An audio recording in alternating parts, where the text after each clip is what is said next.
I'm gonna pretty much pull the doors off the car, and it's not very hard to do these. They actually made it really easy.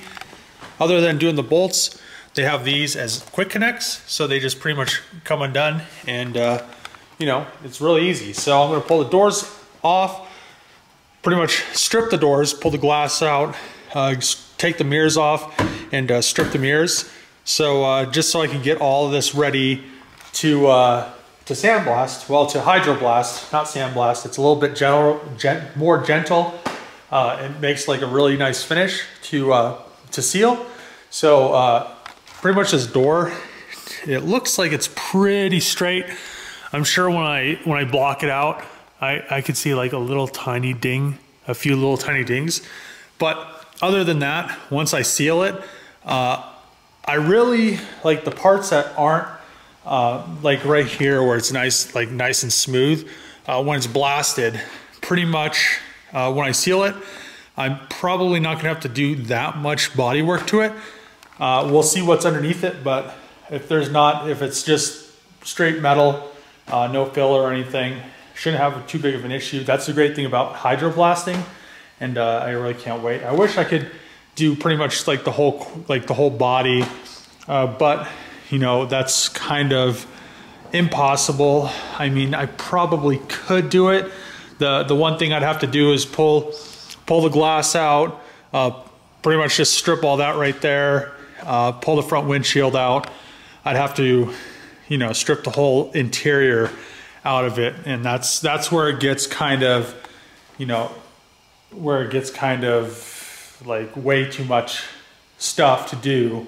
I can't like make this a bare shell to blast it because, you know, it'd take up too much space. Right now Trevor's doing that truck and everything and the Supra, so there's not any space in the shop to do it. And I just kind of want to drive it, but I also want it to be painted. One thing I was thinking was I could like have the guy come in and I could have him blast like the quarters and the roof, but then again, you know, when he does that, it's like little fine pieces of glass and water, so it would get like, even if I pulled the carpet out, it'd get a lot of stuff wet, and I don't know. It's just like to the point where I don't know what I'm gonna do with the back quarters right now, other than like literally just strip the shell, strip the car to a shell, and then have them blast it. But if I do that, then all this stuff's gonna be laying around, and I'd have to like really bust it out quick. So I think what's gonna happen is, like I said, the doors and all the stuff that's removable is gonna get painted, and then later on I'll come back and to do the actual shell. I'll probably not put the side skirts on just because they're such a pain to get on and off. So it'll look kind of janky for the meantime, but the rear bumper, I have to fix this. It's like a little dent in it or something where probably they backed into something. I'll have to repair that. And I think other than that on the bumper and the few little like scratches and stuff, the majority of the car is actually really straight and clean. So I'm gonna get those doors off, strip them, and get them ready to blast. And I can't wait to see the color on them. So Wednesday will be the blast day. The 240Z and the Mitsubishi parts will be getting done. And Wednesday night, I'll seal all that stuff, and then I'll do like the body work and try to get the doors and the fenders and the hood and the bumper and all that stuff up front painted, and then it'll be painted, and I'll actually be able to see the car on like or the paint on the car, and you know, I'll be probably pretty excited about it.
few hours stripping the passenger side door all the way down to be bare.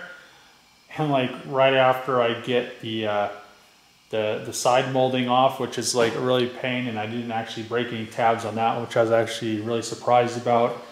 I find that there's a bullet hole in the bottom of the door. Like, look down there. Here, let me see if I can show it to you guys. Yeah, see that little hole down there? That has like, you can see the floor? Yeah, it's a bullet hole. So now, I gotta strip a whole nother passenger side door. I checked the driver's side door, and I didn't feel one on that side. So, yeah, I don't know how, because it's coming up from the bottom of the door. So it's kind of at like a weird angle. I don't know if it was like maybe a ricochet or something, but yeah, it's like literally it's something like bounced up, or like the door was like maybe leaning and somebody shot it. But I don't know where the bullet would have went, because literally there's no spots on the upper part of the door that has like a bullet hole in it, or like a bullet wedged in it, or lodged anywhere. So it looks like it would have maybe like hit around in this area, but I don't see anything. So yeah, it's weird. All right, so I think I'm done for the night. I kind of cleaned up this. All the wiring crap for the 240 though is still laying out. I'm still waiting on that clip.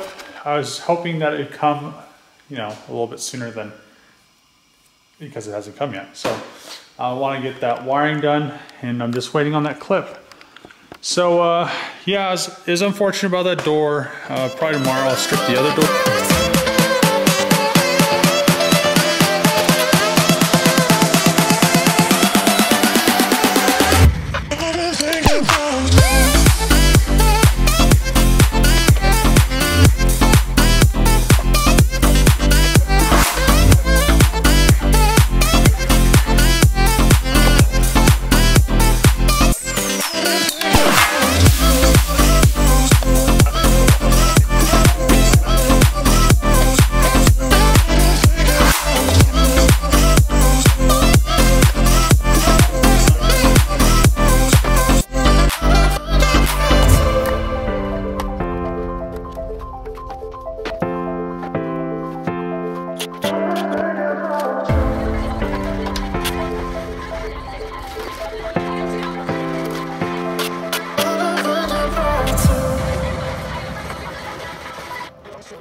The driver's side door all the way stripped down. It looks like it's pretty decent, other than that dent right here. So I'll pretty much just blast this, put some studs on there, pull that dent out, and do a little bit of body work on that door.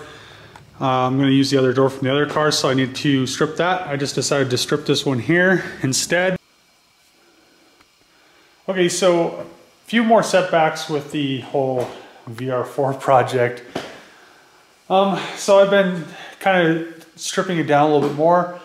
I did that door, did the mirrors, did like pretty much the rear of the car. But one issue that I'm having is rust.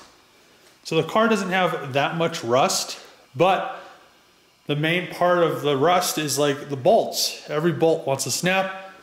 Pretty much I snapped every one of these going down that holds the bumper. Thing is this quarter panel is actually pretty wavy.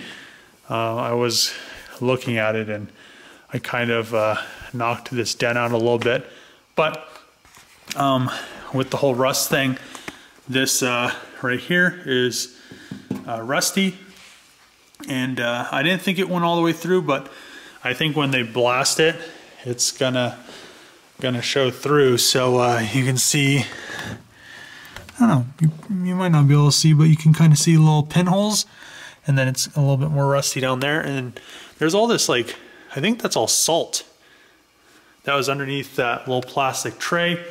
I had to drill the screws out of that because they're rusty. Then those screws are rusty. Over there they're rusty. I mean, the car doesn't have that much rust, but it has enough to kind of make me question painting the shell. One thing I do like is that it has a glass roof. I really do like that about it. One reason I like it is because it's removable. It's kind of unique. I'll have to keep on keeping on and figure out what I'm going to do. Another thing I wanted to do, so I never really liked how I never really liked this exhaust. I just put it on there because it was better than the factory one. The factory one was all rusty. What I was thinking about doing is, so you can see how low so the exhaust isn't that low, but you can see how, like, right there's a tip, and right there is the little bumper support, and then the pipe is way further down. If I want to make an exhaust and raise it up, so the exhaust almost comes to that support, which would in turn, over here, we have the bumper, and which would in turn put the exhaust like exiting higher up.